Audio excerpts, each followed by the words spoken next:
Il aura donc fallu 26 jours de grève des personnels de l'hôpital Pierre-Janet. Il aura donc fallu 16 jours d'occupation du toit du service des urgences par 7 d'entre eux, pour qu'enfin les revendications du personnel soient en partie entendues. À l'issue d'une seconde réunion sous-préfecture du Havre, le 10 juillet 2018, un projet de protocole de sortie de crise a été établi entre l'intersyndicale Sud, CGT et CFDT et la direction du GHH. Il a été validé et voté par l'Assemblée Générale des Personnels. Il a été signé par l'intersyndicale et la direction ce jour. Concernant les conditions d'accueil des patients, l'ouverture très temporaire d'une unité de tension de 22 lits sur l'hôpital Jacques Monod ne satisfait pas les grévistes.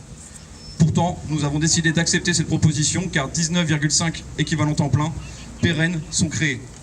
13,5 ETP d'infirmiers, 6 ETP d'aides-soignants, qui seront ensuite répartis sur les unités d'hospitalisation du pôle 9, le pôle de psychiatrie, à partir du 30 novembre, date de fermeture d'unité de tension. 22 lits supplémentaires seront dans le même temps supprimés sur l'hôpital Pierre-Janet. Il devrait donc y avoir une amélioration des conditions d'accueil des patients sur la période, même si nous craignons de retrouver la même saturation dès le mois de décembre.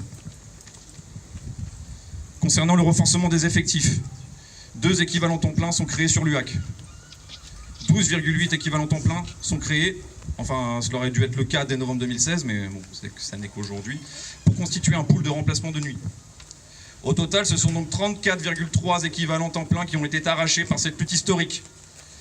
La puissance de la mobilisation des salariés, la solidité de l'intersyndicale, la jeunesse du mouvement et son inventivité sur les formes de lutte ont été les ferments de cette victoire. Alors certes, tout n'a pas été réglé. Nous savons que d'autres combats nous attendent très rapidement, mais après la lutte de Saint-Étienne-du-Rouvray, la lutte des Perchés, de tous les grévistes du Havre, montre que des victoires sont possibles dans cette période de recul social sans précédent et de destruction massive de tous les services publics. Ils seront présents aux côtés de leurs collègues d'Amiens en grève depuis 27 jours pour les mêmes raisons dès le 14 juillet. Au nom de l'intersyndicale Sud CGT CFDT et pour les non syndiqués.